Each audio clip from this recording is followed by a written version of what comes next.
Hello again. I want to address a story here in.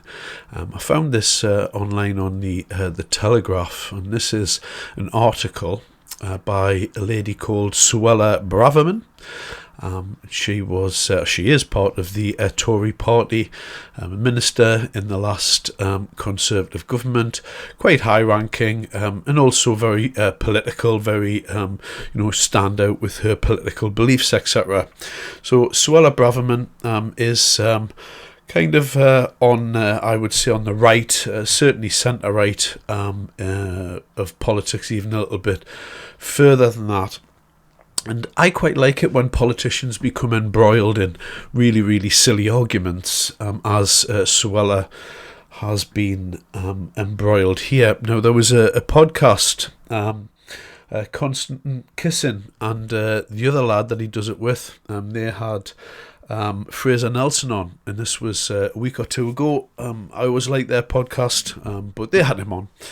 And they were discussing the concept of a birthright, and where you're born, and are you to be called from that country just simply by a right that you were born there. So, they were talking about England, and they were saying, are you English if you've been born in England? And so the magic soil theory goes, and this is a term used by certain members of our society in order to say that Britishness doesn't just stem from where you were born on your birth certificate. Britishness, in essence, stems from a shared identity and culture. And that's fair enough, I suppose, a little bit, although I don't really see the need for people to make this point, this magic soil point. It just seems a little bit silly to me to make this point, because if you've been born here, if you're born in England, then you're an Englishman or Englishwoman or whatever it is. Yes. Does that mean culturally that you're as English as somebody who's been living in, been working as a farmer for 800 years in the same farmhouse, with successive generations? Perhaps it can be argued not. But nonetheless, there has to be a way that people are defined in terms of citizenship, and it seems a fair enough way to do it than to say the country that you were born in, that's where you're from. And this is relatively straightforward, I think. What's more interesting, these arguments about magic soil and other things come from a part of the right wing, which I haven't really touched on thus far, and they label themselves something along the lines of, the dissident right, they're called. They used to be called the alt-right, but they're called the dissident right. Now, I'll state from the outset that I'm a free speech political advocate. I am of the opinion, and I take it to an extreme point, I'm of the opinion that you should be able to hold whatever views you wish to hold. Whatever they are, that's up to you. It's not up to me to decide for you what I find acceptable for your view. You have the right to hold any view that you wish. There's no Overton window here. Obviously, I have to exclude myself from certain spheres of political theory simply because they go too far out in the curve. And this is what we're slightly starting to touch on here with these arguments of magic soil.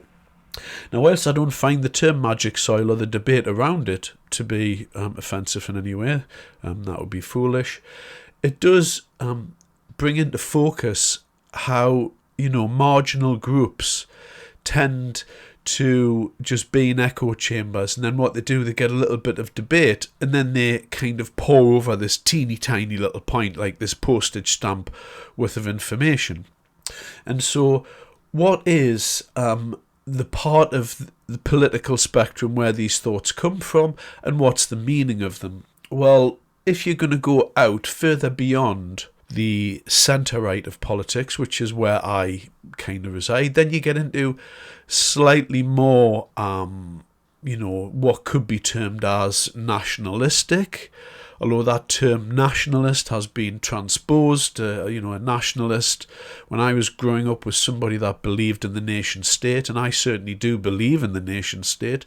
So in that way, I'm a nationalist. However, the term nationalist has been twisted into something which is kind of linked in a subtle way to racism. And so, the Overton window kind of pushed the term nationalist out, apart from, of course, if you're a Scottish nationalist, and if you do ask liberal people why it's okay for Scottish nationalists to have a nationalist party, they'll say, oh, well, they can have one, but we can't.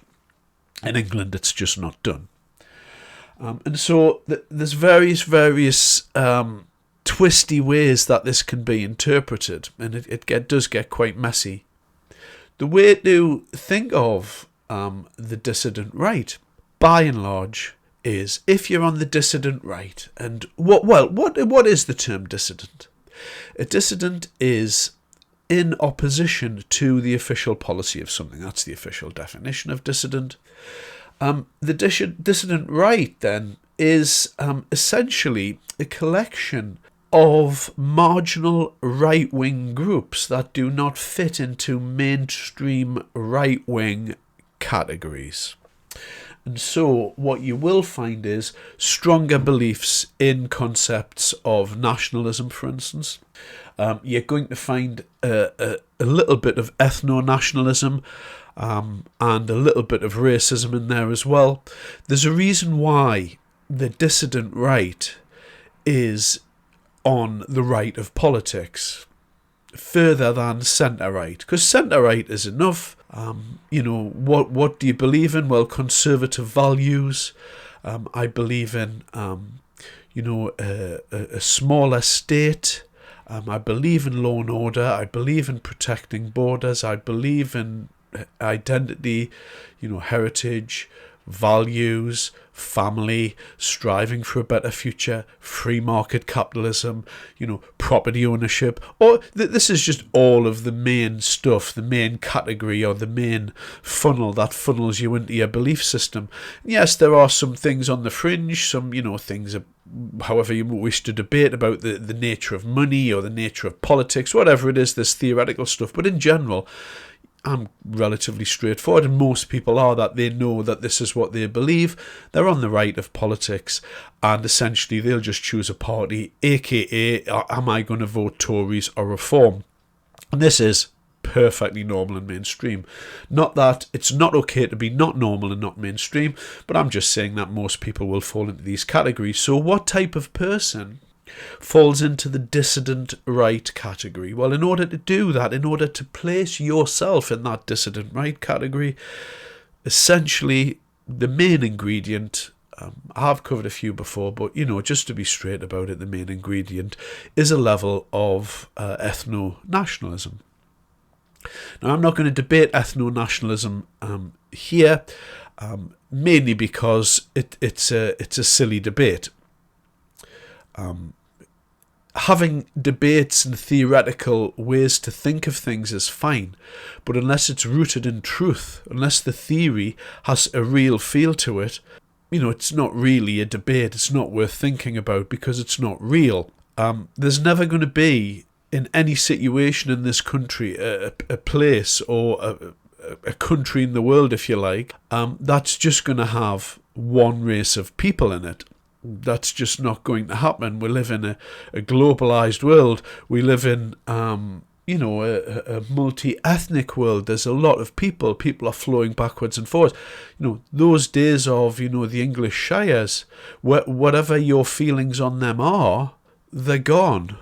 And so we have what we have. And, spending time in echo chambers, talking about the same issues over and over and over isn't going to fix anything. At some point, you have to coalesce around power. And one of the problems with the dissident right is that they don't understand power. They talk about power a lot. They say, I understand what power is, and power is important, and these are the systems of government, these are the systems of the financial system, and all of these systems, blah, blah, blah, are going to keep us oppressed, and this is one of the reasons why, blah, blah, blah, blah, blah, ethno-nationalism. And so what you'll find is people on the dissident right like to talk about power, but they don't understand power. Power resides in the masses. The future is in the proles, after all. And so power resides in the masses. So why are you gonna coagulate like dirty fat at the very fringes of politics? Why are you going to do that? What's the point? I'm reminded of and I can't remember the exact bill, but it was a gay marriage bill or something of that nature, and it was 20 years ago. The debate kind of passed me by at the time. I just wasn't interested in it. And at the time, that debate was used in order to wheel out, dry, wheezy old Tories in order for the public to throw tomatoes at them for a short amount of time before they were wheeled back in to their constituency. And some of their arguments were down to a theoretical argument about Christianity and the fact of homosexuals wanting to be married, which on the face of it is okay, but they had an issue with church marriages, and this went into theory of the church, and they had some theoretical disagreements with it. But what happened was it was just used as a way to throw tomatoes at them. It was a silly debate, and this magic soil rubbish is just exactly the same. Ultimately, there has to be a way to define something, and in order to define something, you have to say what it is. So what is it? How are you ever going to manage nationality? Well, the easiest way to manage a nationality is the country that you're born in, that's where you were born, that's your nationality. It's quite straightforward. Now, do some of the people in that country not consider you a pure countryman? Will they look at you and go, you're not a pure countryman of my country? Well, they may well do. But does it really matter? What we're talking about here is certainly less than 10% of the population. There's a thing in the right-wing dissident community, and one of the things about the right-wing dissident community is that it's very small. It's a small community because they don't think like everybody else. And those echo chambers that they exist in go on forever. There's no power. There's no way that the needle's going to be moved at all. It's just perpetual anger. And when these things come out like Magic Soil and Suella Braverman here, cutting off a big, thick slice of red meat and throwing it to the crowd, this is all just a pony show. It's not real. You're born where you're born. And if you're born in England, you're quite lucky. Because I love being an Englishman. Anyway, thanks for your time.